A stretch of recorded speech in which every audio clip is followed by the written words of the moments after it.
오늘 저는 오직 예수, 오직 십자가 2절 말씀 중심으로 말씀을 드리려고 합니다. 한 권사님의 간증이에요. 이슬람권에서 우리나라에 이제 외국인 노동자로서 돈 벌러 와서 열심히 일하는 사람을 권사님이 전도를 하셨어요. 이 사람이 이슬람권에 있다가 우리나라 와서 예수를 발견을 한 겁니다.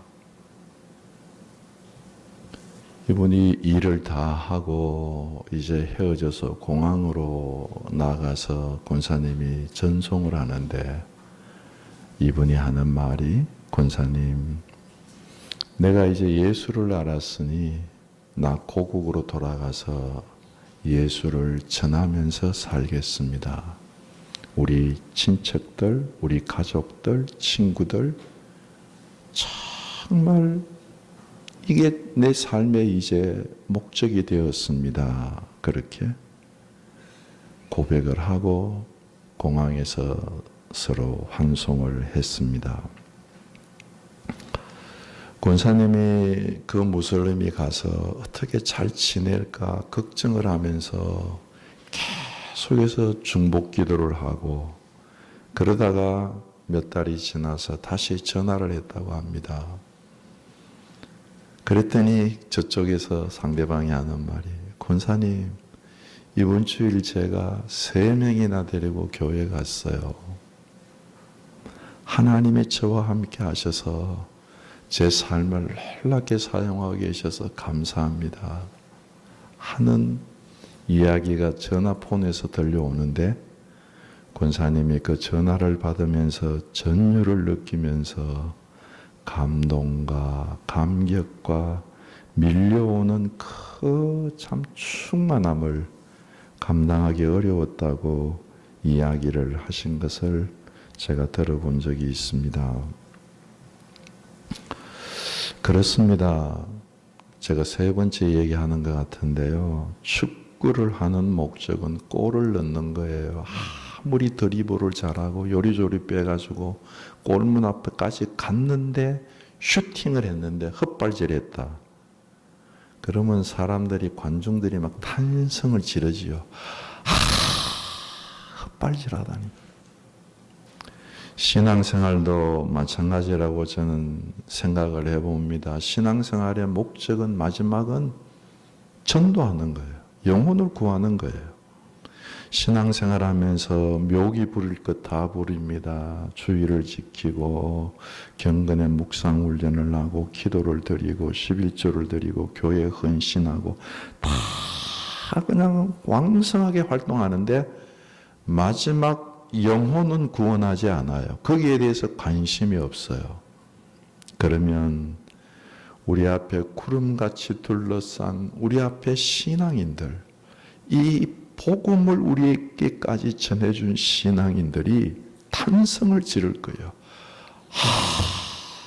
저 성도 왜 저렇게 신앙생활은 잘하면서 전도에 관심이 없지? 전도는 왜 안 하지? 저 교회에 믿음에 서 있다고 하면서 왜 전도는 없지? 교회의 목적이 전도와 선교가 아닙니까? 아마 이런 단식이 우리 속에 없도록 이 한 해에는 우리가 전도에 힘을 쓰는 귀한 해가 되어야 될 줄로 믿습니다. 오늘 본문 1절 2절에 보면 사도 바울은 결심을 합니다. 오직 예수, 오직 십자가만 전하기로 작정을 합니다.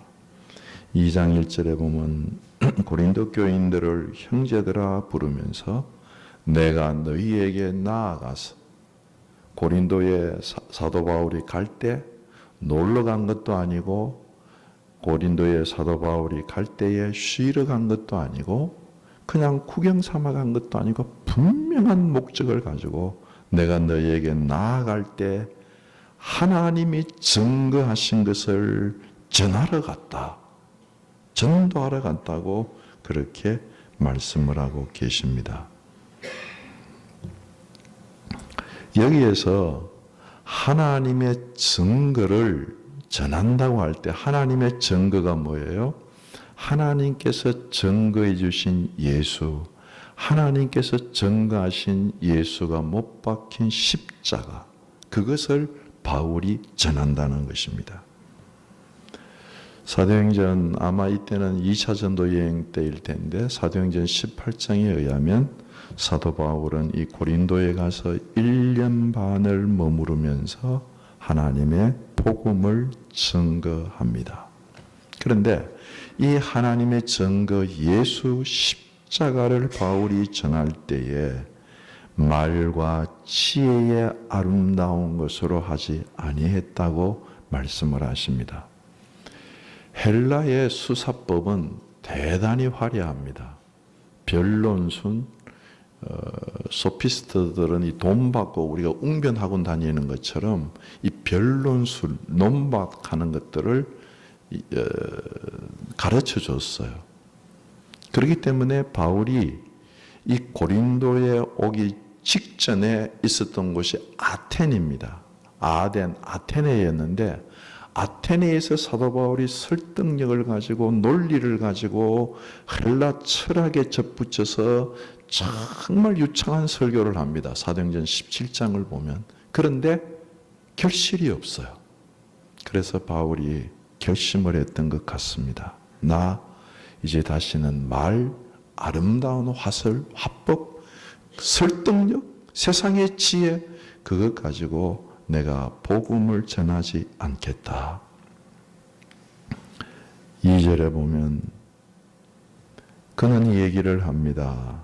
내가 너희 중에 예수 그리스도 그리고 그가 십자가에 못 박힌 것 외에는 아무것도 알지도 않고 전하지도 않기로 작정하였다. 그렇게 말씀을 하십니다. 빌립보서 2장 5절에서 11절 이하에 보면 예수님에 대해서 사도 바울이 잘 설명하는 것이 나옵니다. 혹시 암송하시는 분들 계시겠죠? 너희 안에 이 마음을 품어라. 곧 그리스도 예수의 마음이니 2장 6절, 빌립보서 2장 6절 예수는 근본 하나님과 본체이시지만 하나님과 동등됨으로 취할 것으로 여기지 아니하시고 자기를 비워서 사람이 되셨어요. 낮추셨어요. 그리고 사람이 된 중에서 또 낮추셔서 종의 형체를 가지셨어요. 그리고 종의 형체에서 또 낮추셔서 하나님께 순종해서 십자가에 죽기까지 해서 죽으셨어요. 하나님이셨는데 예수님은 하나님과 본질적으로 동일하셨는데 자기를 비워서 인간과 되셨고 인간 중에서도 가장 미약한 종의 형체를 가지셨고 종 중에서도 가장 또 낮아지고 또 낮아져서 십자가에 죽기까지 하셨다고 말씀을 하십니다. 그런데 놀라운 것은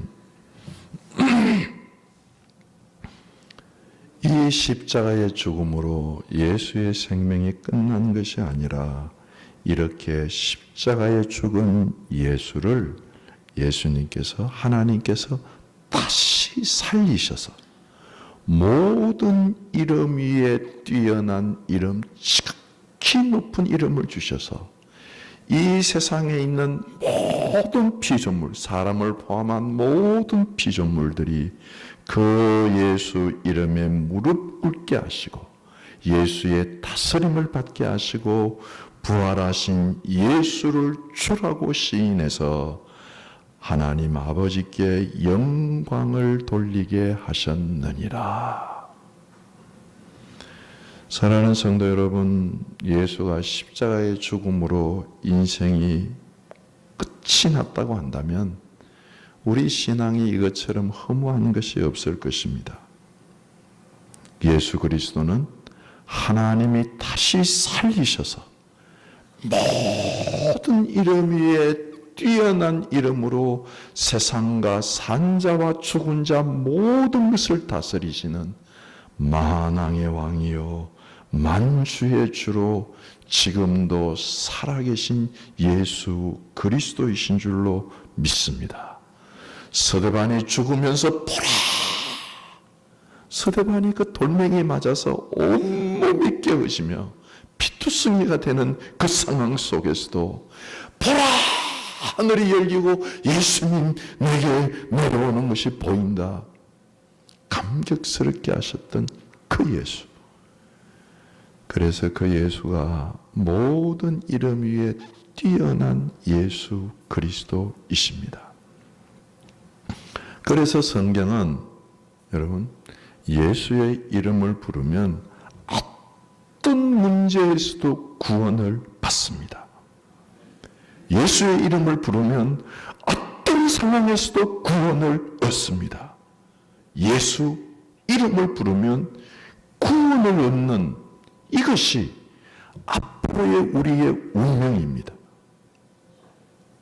우리는 예수의 이름을 불러서 우리가 구원을 받을 것이기 때문에 우리는 우리의 운명에 대해서 예언할 수 있습니다. 예수의 이름을 부르면 구원을 얻기 때문에 예수님과 함께 부활하는 것, 이건 환상이에요. 예수님과 함께 천국에 들어가는 것, 우리의 앞길의 예언일 뿐만 아니라 이건 환상이에요. 이건 하나님의 꿈이에요.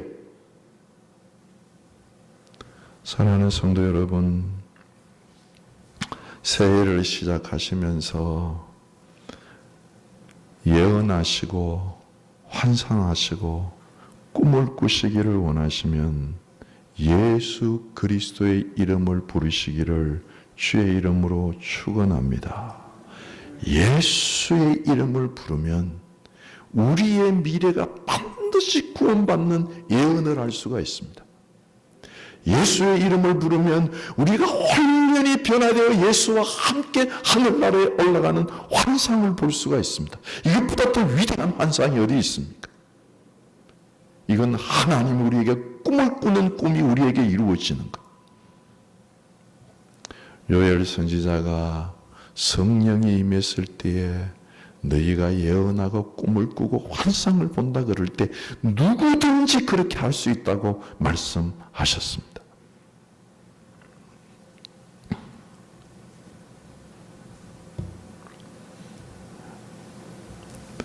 아무쪼록 이 아침에 바울은 예수의 이름을 부르면 구원을 얻는 이 예수만 알기로 작정을 했습니다. 두 번째는 그가 못 박히신 십자가는 무엇입니까? 십자가에서 우리는 둘을 생각할 수 있는데 하나는 하나님의 공의입니다. 하나님의 공의예요. 이 하나님의 공의 앞에 인간의 본질적인 운명이 십자가에서 드러납니다. 마태복음 27장 46절에 엘리 엘리 라마 사박다니 하는 것이 하나님의 공의의 하나님의 심판의 결과입니다. 하나님의 의로움 앞에 서면 하나님의 그 의로운 공의 앞에 서면 어떤 사람이라도 하나님 어찌하여 나를 버리십니까? 하나님을 보면서 하나님이 나를 공의로 심판하시기 때문에 범죄한 인간이 하나님께 버림받을 수밖에 없는 그 인생의 가장 본질적인 운명을 십자가가 가르쳐 주는 거예요. 어떤 의미에서 십자가가 폭로하는 것입니다. 인생의 본질은 하나님의 심판 아래 하나님 어찌하여 나를 버리십니까? 그렇게 끝날 수밖에 없는 것이 우리 인생의 마지막이라고 십자가는 우리 인생의 본질적인 운명을 가르쳐주고 저는 폭로한다고 그렇게 표현하고 싶습니다. 이 세상에 화려한 것들이 정말 많습니다.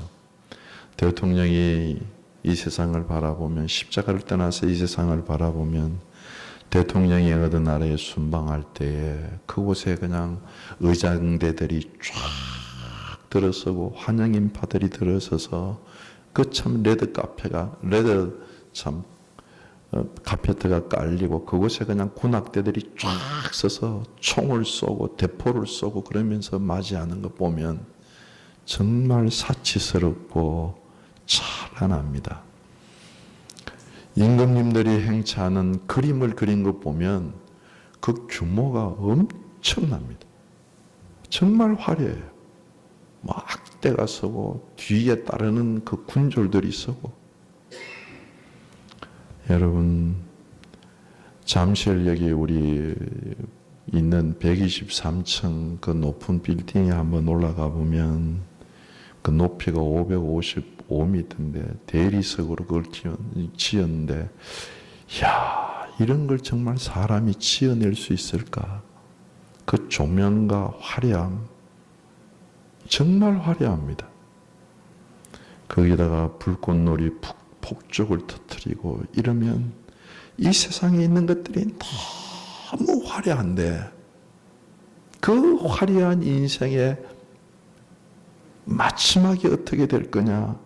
십자가가 우리에게 얘기를 하는데 너희들은 다 하나님의 심판 아래서 예수처럼 처참하게 죽음으로 엘리 엘리 라마 사박다니 부르짖게 될 것이다. 그 말씀입니다. 어떤 분은 이런 세상을 소설책 제목으로 정해서 허영시장이라고 이야기를 했어요. 허영시장, 헛바람들은 시장이라.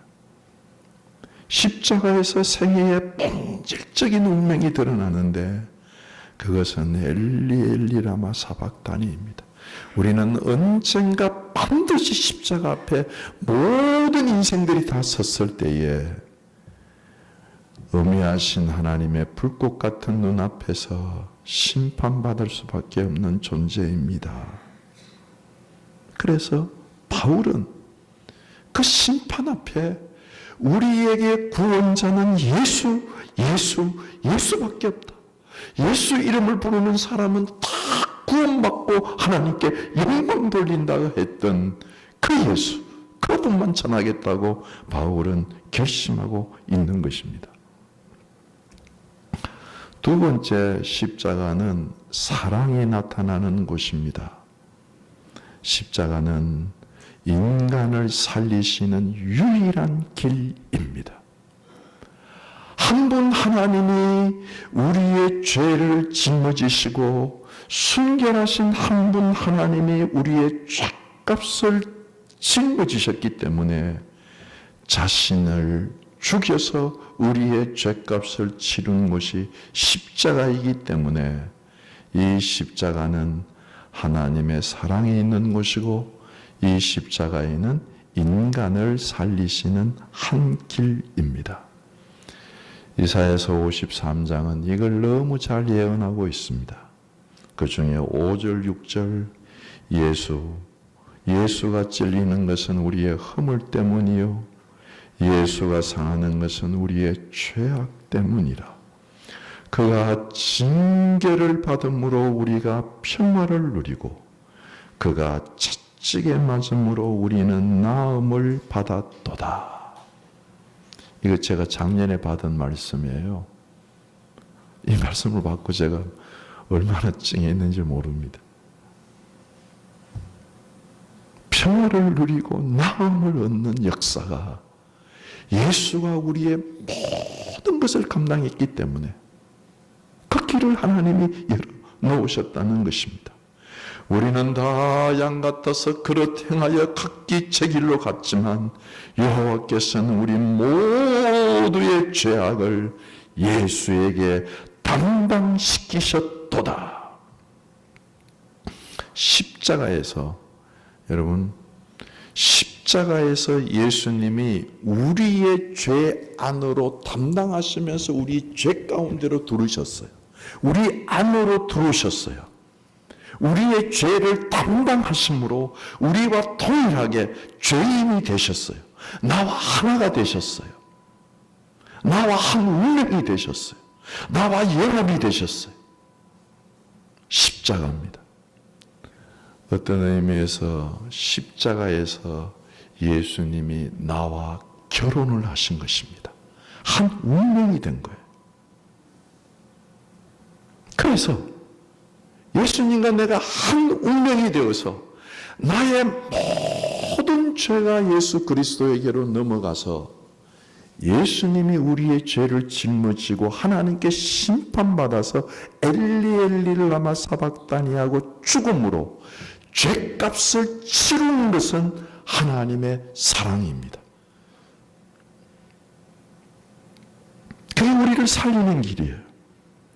그렇게 죄값을 치름으로 예수 그리스도의 피, 예수의 생명이 내 속에 들어오고 예수의 생명, 영원한 생명이 내 속에 흘러 들어와서 우리를 살리시는 십자가 능력을 우리가 경험한다고 말씀을 하고 계시는 것입니다. 그래서 십자가는 하나님의 공의일 뿐만 아니라 하나님의 사랑이 절묘하게 같이 있는 곳이에요. 한쪽만 생각하시면 안 됩니다.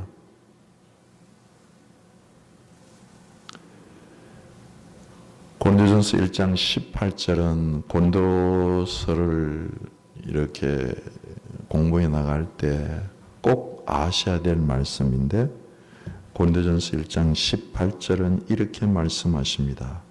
십자가의 도가 멸망하는 자들에게는 미련한 것이요 구원을 받는 우리에게는 하나님의 능력이라. 십자가가 하나님의 능력, 우리를 살리시는 하나님의 능력이신 줄로 믿습니다. 그래서 바울은 예수와 그가 못 박히신 십자가 외에는 내가 알지 않기로 작정했다.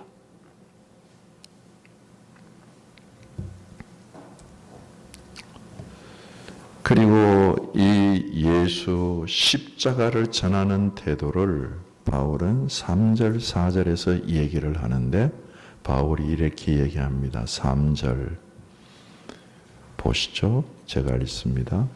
내가 너희 가운데 거할 때에 어떻게 했어요? 약하고 두려워하고 심히 떨었노라. 여러분 인생을 살아가시면서 정말 나 약하다. 살기 두렵다. 내 인생이 막 떨린다. 그런 거 경험해 보셨나요?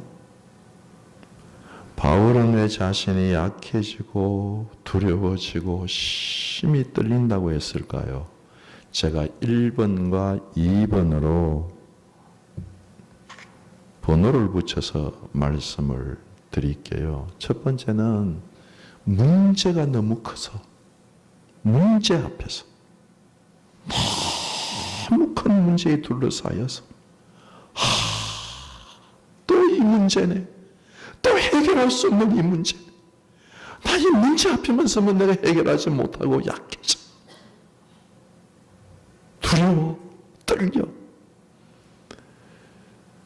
바울에게는 여러 가지 문제가 있지만 그 중에 하나의 문제를 얘기하면 고린도 교회는 잘 아시는 대로 1장 12절에 보면 바울파, 아볼로파, 베드로파, 그리스도파, 파벌이 네 파벌이 있어가지고 교회가 막 아수라장처럼 싸움이 일어났습니다. 그러니까 바울에 대해서 계속 도전을 합니다. 고린도전서에 곳곳에 나옵니다. 야, 저게 언제 사도냐? 저게 언제 예수 따라갔냐? 저게 어떻게 설교를 말은 잘하는 것, 글은 잘하는지 모르겠는데 말은 못하잖냐? 이러면서 바울을 계속 공격했습니다. 목회자가 성도의 공격을 받는 것 쉬운 일 아닙니다. 그래서 이런 공격 속에 휩싸여서 진짜 나 약하다, 두렵다, 심이 떨었다. 그러니까 문제 앞에서 심이 떨었다는 말일까요? 두 번째, 하나님 앞에서 두렵고 약하고 심이 떨었다는 말일까요? 하나님 앞에서 복음을 전하려고 할 때에 이 예수, 우리를 유일하게 살리시는 그가 못 박히신 이 십자가, 이걸 전하려고 할 때 자기가 너무 약한 거예요. 하나님의 영광스러운 이 복음을 전하기에는 내가 너무 약하다. 이건 내가 복음을 잘못 전할까 봐 두렵다. 그래서 막 떨리는 거예요. 성령의 역사를 드러내지 못할 것 같아서. 내가 자칫 잘못하면 그 공교한 말로, 화려한 전라철학으로, 자칫 잘못하면 자기 자랑으로 자기를 드러낼까 봐 두려운 거예요. 내게 맡겨주신 이 영광스러운 복음을 전하기에 주님, 저는 너무 약합니다. 이 복음을 잘못 전할까 봐 제가 두렵습니다. 이 영광스러운 복음을 맡겨주신 하나님 앞에 제가 심히 떨리는 것을 경험하게 됩니다. 어느 걸까요? 문제 앞에서 떠는 걸까요? 하나님이 주신 사명, 하나님 앞에서 떠는 것일까요? 어느 걸까요?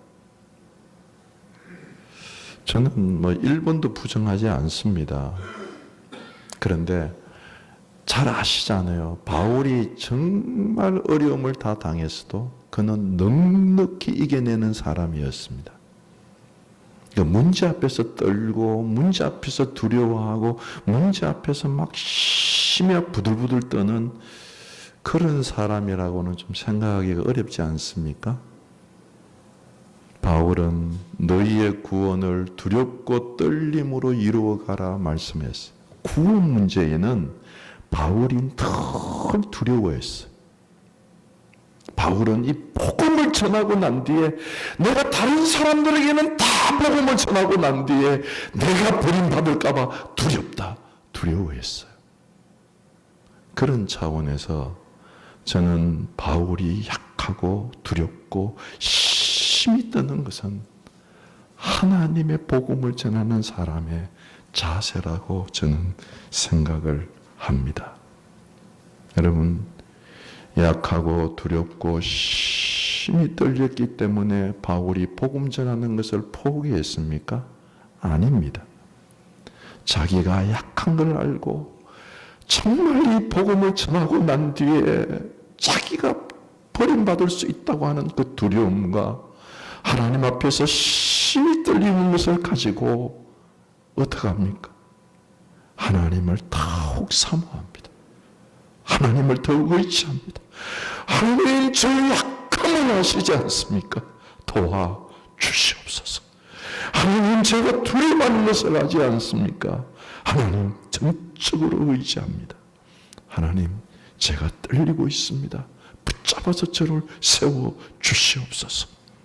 이렇게 하나님의 성령을 전적으로 의지해서,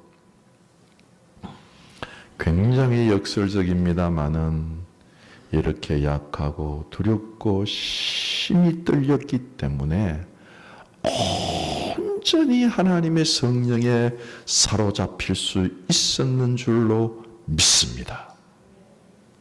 여러분, 이게 굉장히 역설이에요. 약해서 망하는 것이 아닙니다. 두려워서 망하는 것이 아닙니다.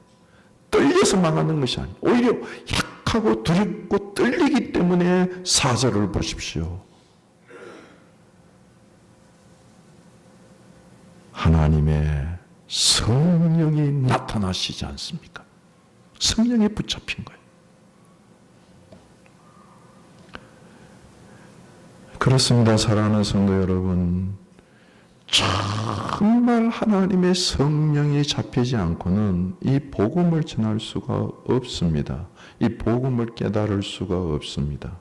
8절에 보면 이 지혜는 이 세대의 통치자들이 한 사람도 알지 못하였나니. 이 지혜, 이게 하나님의 지혜예요. 이게 예수님의. 그래서 어떻게 했습니까? 알았다면 영광의 주를 십자가에 못 박지 아니하였으리라. 결국 세상의 지혜는 영광의 주를 알지 못하고 예수를 십자가에 못 박는다는 것입니다. 세상의 지혜는 예수를 따르는 길이 미련하고 망하는 길로 보인다는 것입니다. 그래서 예수를 적당하게 따르다가 결국 예수님 가까이 있지만 가룟 유다 같은 신앙인들은 예수를 팔아먹고 예수를 죽여버립니다. 한국 교회를 보면 정말 두려운 얘기지만 예수님 가까이 있다고 하는 많은 목회자들이 예수를 죽이는 길로 가는 것 같은 것을 느낄 때가 있습니다. 저도 거기에서 예외가 될 수가 없죠. 그래서 두려운 거예요. 여러분들은 예외가 될 수 있습니까? 그래서 여러분들의 신앙도 두려운 거예요. 두려운 거예요. 떨리는 거예요.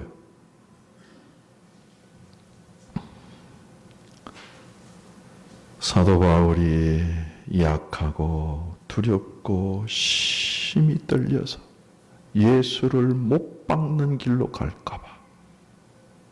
성령이 역사하지 아니하시면 우리가 예수를 알지도 못하고 예수를 깨달을 수가 없어서 다 주의 영을 의지해서 3절, 4절에서 복음을 전합니다.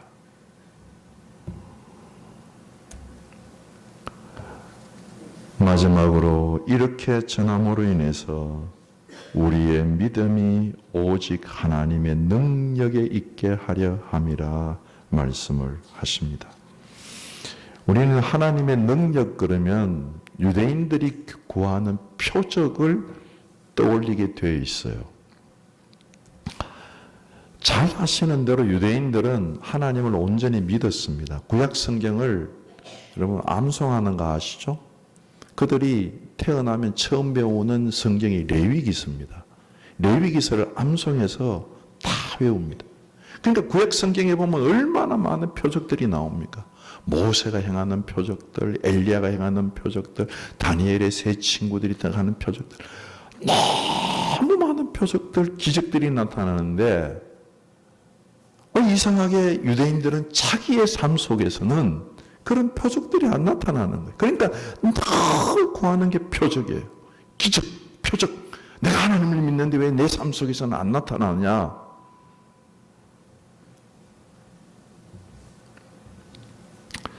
잘 아시는 거죠? 유대인들이 예수님에게 나와서 표적을 구했습니다. 그때 예수님이 대답을 하셨어요.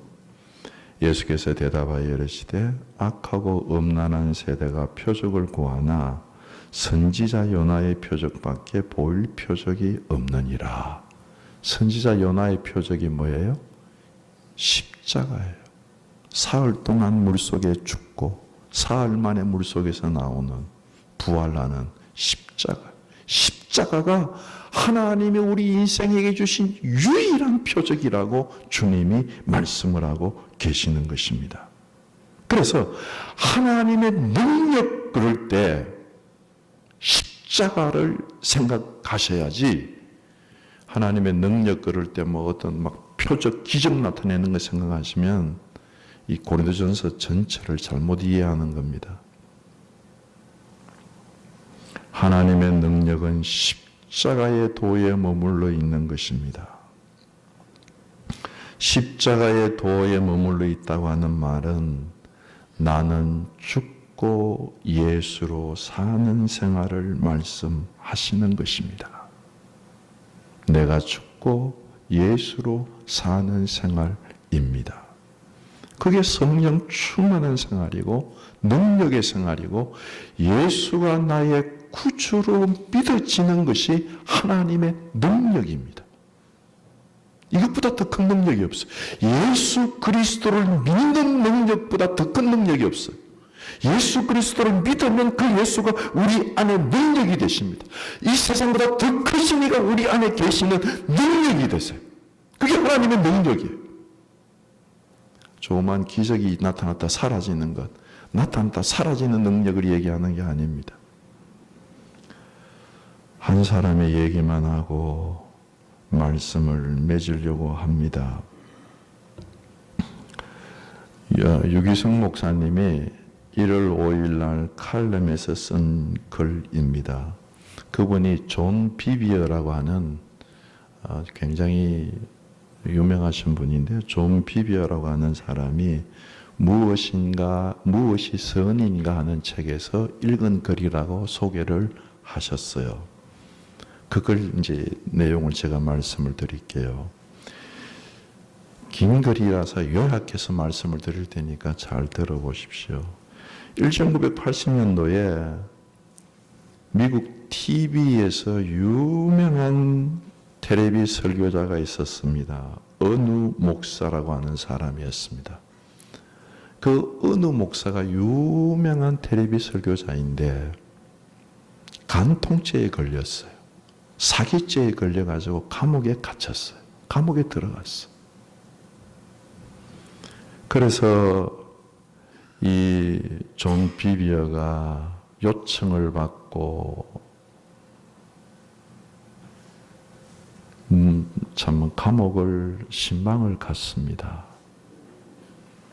그랬더니 이 어느 목사가 하는 말이 저를 이 감옥에 오게 하신 하나님께 감사합니다. 제가 만약에 감옥에 오지 않았다고 한다면, 예전처럼 제가 살아갔다면 하나님의 심판 아래 제가 망했을 텐데, 제가 이 감옥에 와서 회개하고 다시 주님을 영접했습니다. 그러면서 여러 가지 얘기를 하면서 존 목사님 마음속에 질문하고 싶은 게 있었어요. 그렇지만 아프지만 질문을 했다고 합니다. 어느 목사님, 언제 예수님을 사랑하는 것을 버리셨습니까? 그랬더니 전혀 뜻밖의 말이, 그 어느 목사가 하는 말이, 나는 한 번도 예수님을 사랑하는 것을 버린 적이 없습니다. 저는 예수님을 늘 사랑했고 항상 사랑했습니다. 깜짝 놀랐어요.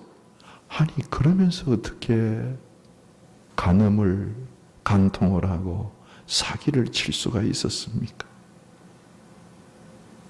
그때 어느 목사가 하는 말이, 존 목사님, 저는 예수님은 사랑했지만 그분을 두려워하지는 않았습니다. 이 말씀 잘 기억하시면 좋겠습니다. 나는 예수님을 사랑했지만 두려워하지는 않았습니다. 지금도 수많은 목회자들, 성도들이 하나님을 사랑하지만 하나님을 두려워하지 않고 신앙생활하고 있을 것 같습니다.